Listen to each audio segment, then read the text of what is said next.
Step Into My Office is a podcast filled with real conversations and interviews about entrepreneurship. Hosted by the founders of 135 Agency and built with Black women in mind. If you like us, leave us a review and subscribe wherever you listen to your podcast. Now let's start the show. What's up, Sap Sap? I am good. What are we talking about today? We're talking about good old-fashioned Hollywood. Oh, Jesus. All right. Well, let me get my soapbox ready and put my, my get boxing your martini gloves ready too. Hollywood and Black agencies. Well, we both have a lot to say about this, especially given this time. But let's just dive right in and talk about what our biggest, critique. I mean, we're in a time when people are pushing back on the status quo, pushing back on discrimination, on microaggressions, on exclusion. So we have our own story, and we need to be bold about it. We need to call these things out. Somebody I think had asked us, well, why does it matter if Hollywood is diverse? We're seeing more and more actors of color, Black actors on the big and small screen. Initially, two things pop into mind about why we should care. So if I'm a hairstylist in Harlem or Chicago, why do I care about Hollywood and its diversification? Number one, as a member of the African American community, I'm going to go ahead and start with the fact that we turn our icons into gods nearly. I mean, they are deified in our culture. So worshiping someone and letting them influence your buying behavior, what you wear, how you wear your hair, your personal style, and all of that. We do that, right, in our community. And because we have a very small amount of celebs, in my opinion, the influence is disproportionate sometimes. Like, a rapper should not control how men treat their women or where they spend their money or, how you live your life. And, women follow, the hot actress of the moment or the hot reality TV star.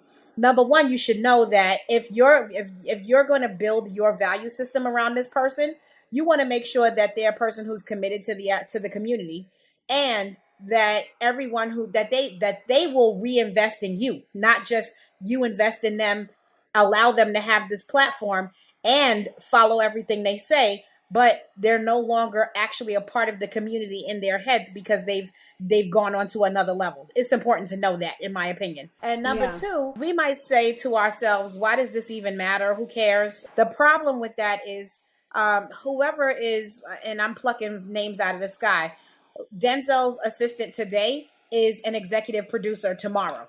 So just because when Black people are cut out of a lot of these assistant positions, a lot of these manager positions, attorneys, publicists, whatever journey that job would take you on, you miss out on it. That's why it's not an accident that all of the money makers, the leaders, the decision makers, the gatekeepers in Hollywood are all white. They all started out somewhere. And if you can't get the start, you'll never get to the end, the finish line. And so, that's why it's important. You might be, it might look like it's just a service position today, but it starts off as a service position today, and tomorrow you're Scooter Braun. You know what I'm saying? And you're an investor. I mean, traditionally, it's never worked out well for Black people when only white people are in control of all the decisions, when they control the money, when they control the legal contracts, when they control what content gets greenlit.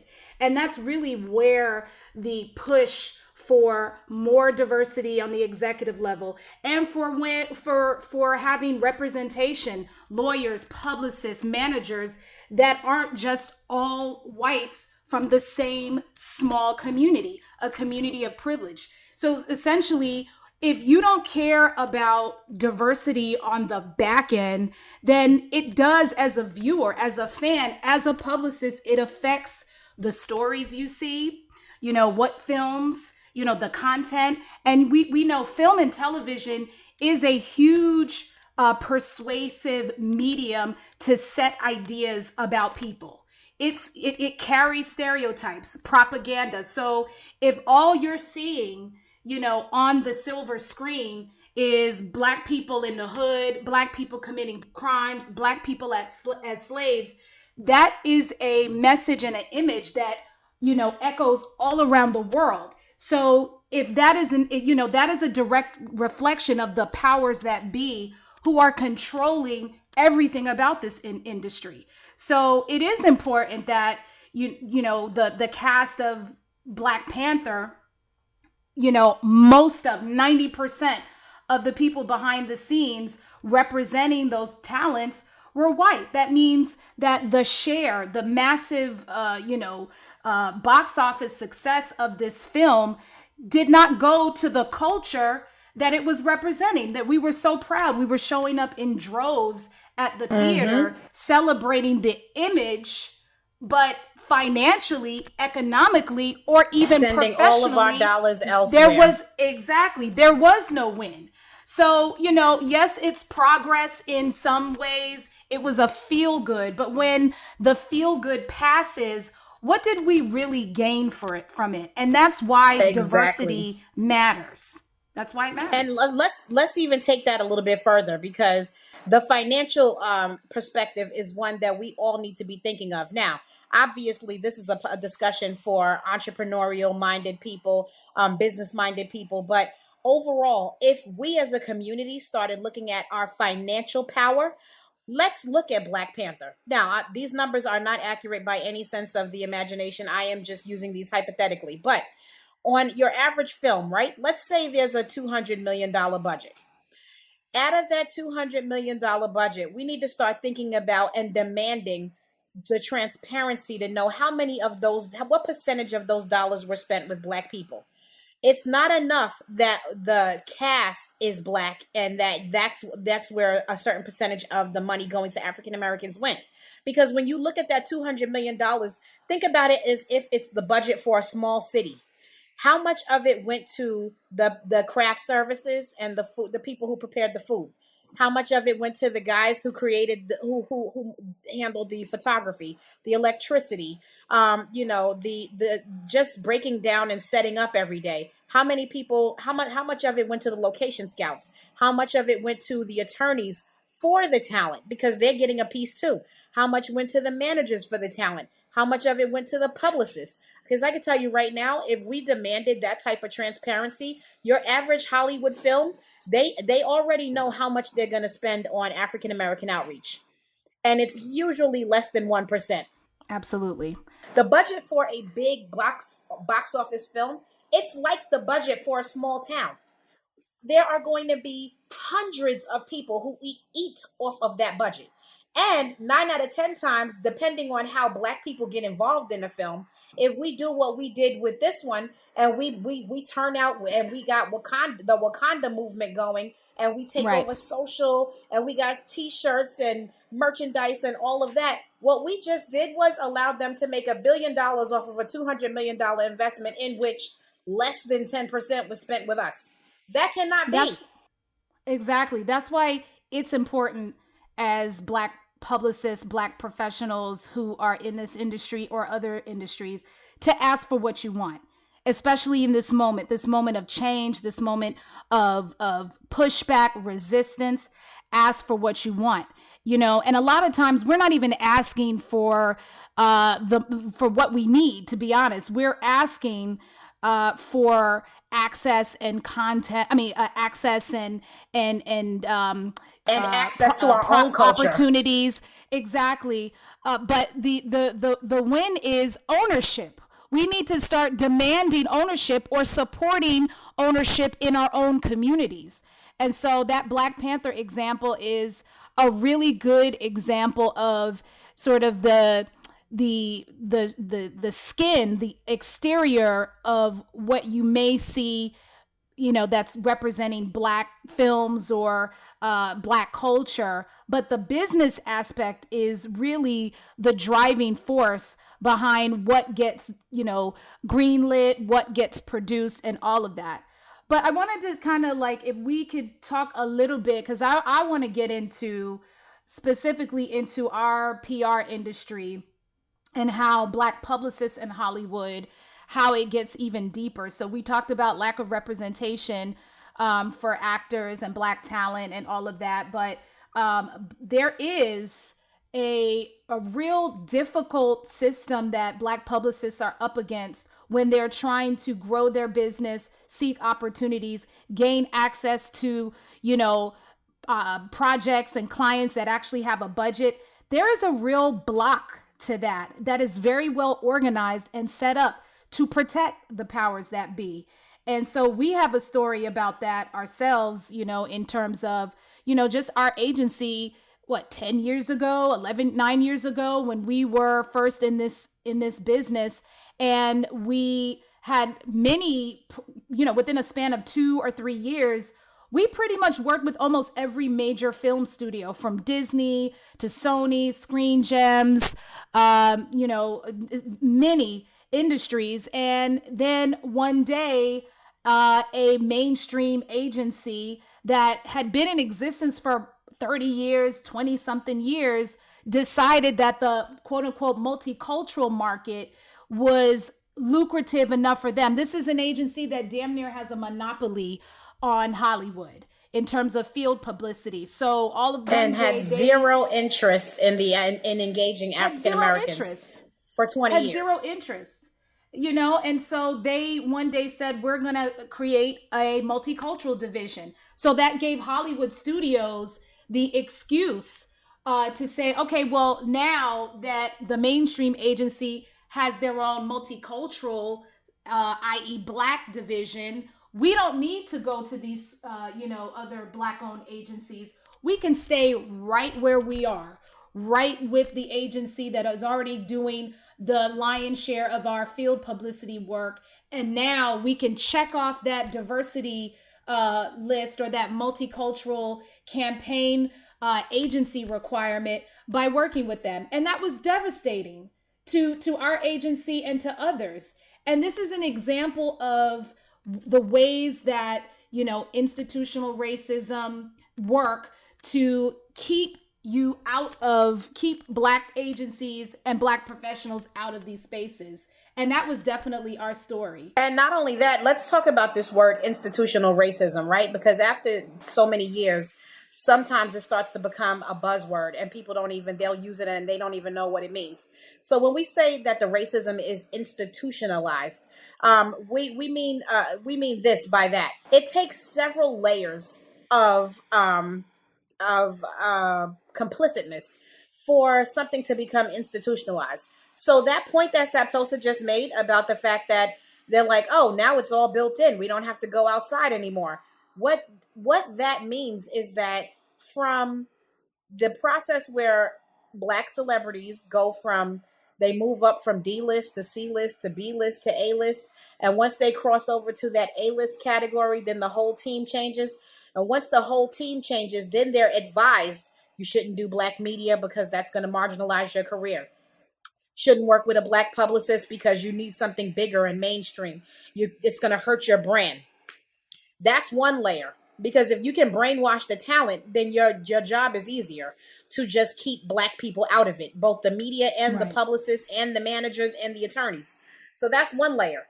And that's outside of that's external from the actual studio. When you go on the inside of the studio, and there's usually 1 or 2 Black people that always have diversity anchored to their title, which means that they don't affect a line of business, right? So when people say, that a department head, the person who's the head of marketing or the head of PR or the head of legal, those people have a budget that goes along with being the head of the department. That's where the power comes from, the ability to hire, fire, and execute a budget. The diversity person usually never has a budget. They have to upsell one of those other department heads to even get a budget. And essentially, they become a supposed internal advocate, but really what they are is scared of their own shadow, because it's like, my opportunity can go away if I rock the boat too much with one of these other department heads. So that's another layer, is that your so-called diversity advocate is now a part of the problem because they're so worried about self-preservation and themselves being blackballed that now the concept of advocacy is gone. And then when you talk about the person who has to hire the team, This is another little dirty secret about Hollywood. If you did a forensic examination of who does what at every Hollywood studio, the person who is assigned to manage the African American agency is almost always junior. That is a stepping stone position. It never belongs to a senior executive. And that is a giant signal that this is not a priority within this organization. This is the people learn on the job in real time by managing the multicultural agency, and then they move up from there into the more important roles. So all of those different layers are how you get an industry where the institutional racism is so preserved. I mean, Spike Lee said this years ago in an interview, and I usually do not quote Spike Lee, but he said, Hollywood is even more racist than America itself. That is absolutely true. It is absolutely true because they have so many checkpoints and so many people who get paid to preserve the status quo. And that is why it's so hard to break those barriers down. The talent, I usually like to hold the talent accountable, and Saptosa is usually telling me, we do need to hold them accountable, but they're not the reason why. No, they're not the reason why. But because in our community, they are the loudest voices, they have the biggest platform, they have the most access. If they go along with it and they're complicit with it, then we've now lost our biggest possible advocates. And it goes on for longer and longer and longer. They have to be the ones to say we don't accept that. Yeah, I'm in agreement with applying accountability to Black celebs, especially the ones that have huge platforms to diversify their team. I mean, if it works for Yara Shahidi, Beyonce, Issa Rae, Spike Lee, women talent that has major careers, and they're doing just fine with their Black publicists. This isn't, the narrative that Blackness is inferior. And that is a narrative that is widespread, or at least we came up against in the industry, where, there is a really sinister whisper game that is used to destroy the credibility of Black agencies. You go on these projects, you do these movie campaigns or television campaigns. If you make one mistake, or even if the project tanks, when we worked on, Sparkle, and that film did not do well, it underperformed. That became a source of, well, let's blame the agency, the Black agency, for it. And then all it takes is one executive at a studio to start whispering, or not even whispering, telling people, texting, email, or whatever, saying, oh, this company, they're horrible. And here's the flaw in where, at least I'll say for me, in my immaturity in the business. After hearing that narrative about another agency so often, I started to believe it. Even though we didn't have, firsthand knowledge, and it's also the competitive nature, or the evil competition that racism pits, other Black agencies against each other. You start believing it until one day that becomes you. Because as soon as if you do anything wrong, somebody who has, or even not doing anything wrong, but somebody who in power, who decides stepped out of your Negro place. Exactly. You stepped out of line, you push back too hard. I don't like your personality. You talk too much, you're too loud, whatever it is, their reason. Now it's your turn to become the horrible agency. And that is devastating. And the thing that, and you touched on this, Shante, the thing that's very disappointing and disheartening are the Black executives at these studios, even entry level or above, who participate in this, narrative that the Black agency is horrible. When they repeat that, when they, laugh at that, when they don't say anything against that, that continues this, even though you don't know that you agreeing or participating in this negative anti-Black backlash hurts you.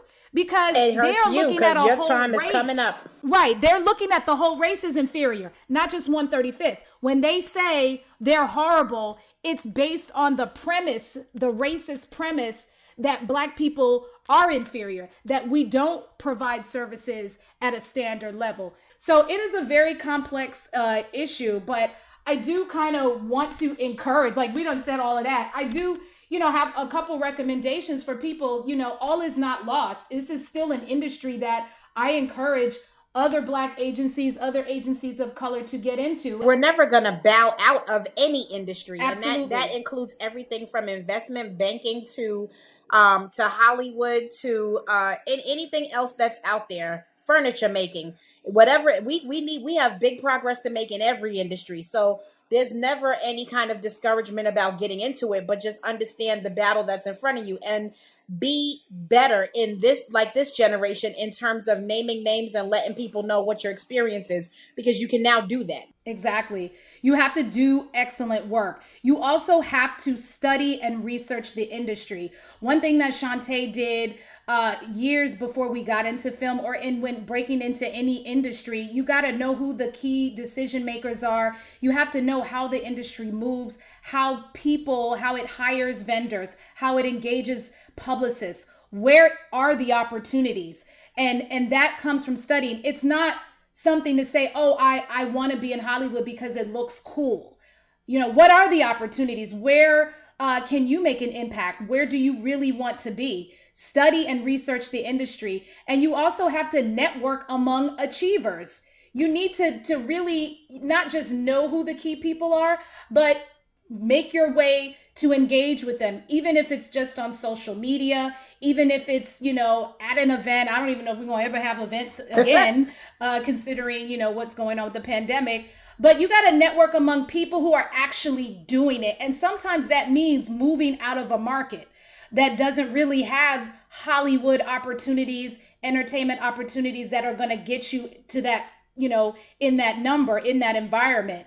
So, I mean, that's definitely important. And then, the other thing I would say is become an expert in an area or a niche. If you are the person that really knows social media, let's say you become an expert at Black Twitter, or you're an expert in faith-based marketing, or you have a niche for engaging mommy bloggers or whatever, become an expert, because at the end of the day, when it comes to communications, people are buying or searching for expertise, insights, know-how. Most big companies or most opportunities aren't going to ever understand the experience of, a Gen Z Twitter user, or somebody who is on TikTok all day, on Snapchat. If you are that person that really understands the vibe, you have leverage. We have, Brandy, who was like an intern and a volunteer for many years in Atlanta, who is, she has just grown by leaps and bounds. She really became an expert in that Atlanta college market, especially for Clark Atlanta. It pretty much nothing could happen at Clark that she didn't know about. And then she evolved into, the local influencer celebrity community. So after a while, we started looking to her to help us with getting the word out among college students on campus, or among some of these reality stars, because she did all the work around the clock to really have access to them and be an expert. So it's a bleak, it's a bleak industry, but I think bleak, though. It has a lot of promise. It doesn't have to be bleak, though. And a couple things that I would just, I think that we should leave folks with is this. Couple rules to live by. Number one, don't ever forget who you are because of your ambition. Amen. Do not ever do that. When Amy Cooper and Karen the Criticizer at a Hollywood studio start going in on the local Black agency, you sit there and don't join in, don't co-sign. Just sit there and definitely make sure that you say things like, I'm sure that they do good work. I've heard about them for years, but this maybe just wasn't their niche, or it just wasn't the right project. If you feel pressure to say anything, but when people jump in and you're being you're co-signing Karen, don't do it, because it's your turn. Your turn is definitely coming up. Don't ever think you're bulletproof to Absolutely. The criticism in Hollywood. And the second piece of advice is let your ambition be unbreakable. and definitely stronger than the racism in Hollywood. We have plenty of people out there who have crafted an imaginary version of who we are, who have never met us, don't know the work, and we just keep staying focused. Our ambition is unbreakable, and that's how you have a track record like we have, working over 20 films and working an Oscar award winning Moonlight, and being in business for 15 years and being in the 3% of women owned businesses that make over $1 million in revenue a year. Those things are because all of that criticism and that white noise that's out there, it's not going to break us. Our ambition is unbreakable compared to all of that. And that is what keeps you focused, so that even when Karen the criticizer has to find a reason why she didn't like you because you said something too assertive, or you disagreed with her publicly, or you didn't actually fall in line the way she needed you to in the meeting, that one thing is not going to discourage you to just give up, because there's plenty of her out there. You got to keep going and find where your opportunities are. And if you are truly talented, you have a value that is needed in the marketplace, there will always be an opportunity for you. Woo, child. All right, so we're going to take a quick break while I go get me a cocktail to bring my emotions down, and we will be back for our Black Girl Boss moment. Hey you, love Step Into My Office? Subscribe now and leave us a review. Got a business question for Shante or Saptosa? Use hashtag Step Into My Office. That's hashtag Step Into My Office. And if you have video or podcast production needs, visit verse2media.com. That's verse2media.com. Now back to Step Into My Office. So we're getting into our Black Girl Boss moment of this episode, and today's Black Girl Boss is Jaya Thomas, CEO and founder of Diverse Representation. I know Jaya personally. I actually sat on a panel for her here in New York City back in June of 2019. So Jaya is a pioneer in diversity in terms of pushing the conversation beyond the regular diversity panels. So she is a person who started a list years ago, and we're in a group called the A-List. She published this list in the A-List, and I was like, what is this? And when I opened it up and looked at it, it had a list of all the African-American entrepreneurs who are attorneys in entertainment, managers, and publicists. And we were on the list, even though I had never met her. We were on it. Marvette was on it. And it started off with a list just so that people could never say, well, we don't know any African-American owned agencies that provide services in Hollywood. That's how it started. And here we are 3 years later, I believe. And she has done an excellent job with her event series and having conversations with Black attorneys, managers, agents, and publicists. So Jaya is an entertainment attorney, and a UCLA instructor. And she started this platform after realizing how few Black agents, managers, publicists were involved in Disney's Black Panther. So through diverserepresentation.com, she has created a resource with this list where people can go and find Black Hollywood services that are provided by African-American owned businesses. She has plans to build it out into a full-on app and website and a conference eventually. But whether it's All-Star Weekend or Fashion Week, she has events all over the country featuring African-American owned service providers. For that reason, we celebrate Jaya Thomas, CEO and founder of Diverse Representation, for giving Black agencies visibility. We salute you, Black Girl Boss. Well, all right. Thank you for joining us for another episode of Step Into My Office. Remember to subscribe to us on Apple Podcasts or wherever you get your podcasts, and leave us a review.